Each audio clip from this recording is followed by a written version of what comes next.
Hello दोस्तों, आपका स्वागत है हमारी कहानियों की दुनिया में। गांव के मुहाने पर एक छोटी सी छप्पर की दुकान थी जिसे सब रमिया की समोसे वाली दुकान कहते थे। रमिया करीब 45 साल की, गट्ठी हुई काया और सांवला रंग, माथे पर हमेशा पसीने की बूंदें, लेकिन चेहरे पर वो मुस्कान जो जैसे हर दुख में पिघला दे। उसके पास जिंदगी में बहुत कुछ नहीं था, बस एक ठेला, एक कढ़ाई, मसाले की डिब्बियां और ढेर सारी उम्मीदें। बरसात शुरू होते ही रमिया की दुकान की रौनक जैसे दुगनी हो जाती है। दूर दूर से लोग आते, भींगी भींगी सड़कों से चलकर सिर्फ रमिया के हाथे के बने चटपटे समोसे खाने। गरम तेल में जब वो मैदे की छोटी छोटी पोटलियां डालती है तो आवाज आती है छर्र छर्र छर्र, और फिर वह खुशबू जो सीधा दिल में उतर जाए। आलू में हरी मिर्च, धनिया, थोड़ा अमचूर और रमिया का वो खास मसाला जो किसी को नहीं बताती थी। उस दिन भी बारिश हो रही थी, बादल गरज रहे थे, बच्चे कागज की नावें बहा रहे थे और लोग अपने अपने घरों में डूब डूब कर बैठे थे। लेकिन रमिया की दुकान के सामने फिर भी भीड़ लगी शुरू हो गई थी।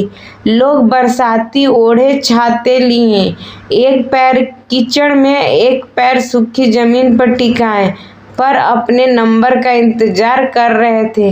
अरे रमिया, जल्दी देना समोसे, बच्चा भूखा है। अम्मा, 2 हरी मिर्च ज्यादा डालना। ओ रमिया दी, हमारे लिए 4 पैक कर दे, साथ में खट्टी मीठी चटनी भी। रमिया हंसती रहती, तेल में समोसा डालती, फिर उन्हें सुनहरा होते देख बड़ी तसल्ली से निकालकर कागज के लिफाफों में डालती। उसके चेहरे पर सुकून था। वो भूल जाती कि उसके अपने घर में आज भी फूटी हांडी है। उसका बेटा दीपक भीगते हुए खेतों में अभी तक नहीं लौटा।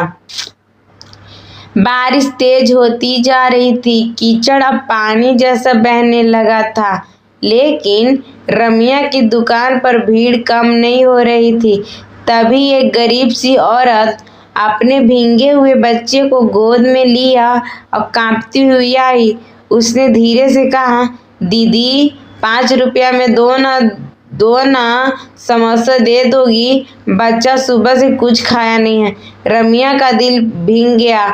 उसने मुस्कुराकर 4 समोसे उसके पत्तल में रख दिए। जा बहन, बच्चा खाएगा तो तंदुरुस्त रहेगा, पैसे की चिंता मत कर। वो औरत की आंखों में आंसू लिए चली गई।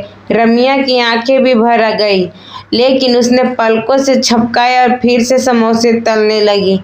रात को जब दुकान समेट कर घर लौटी तो दीपक दरवाजे पर खड़ा भींगा ही मुस्कुरा रहा था।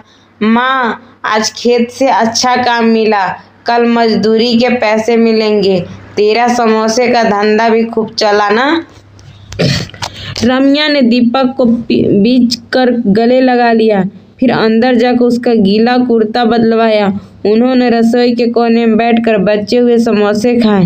बाहर बारिश अभी भी झमझमाझम हो रही थी, लेकिन रमिया के घर में जैसे हर कोना महक रहा था उन गरम समोसे की खुशबू से और माँ बेटों के प्यार से। अगर कहानी अच्छी लगी हो तो मेरे चैनल को सब्सक्राइब कर दीजिएगा, ज़्यादा से ज़्यादा शेयर कर दीजिएगा और कमेंट कर दीजिएगा। आप लोग के लिए ऐसी ही मज़ेदार कहानियाँ बनाती रहूँगी।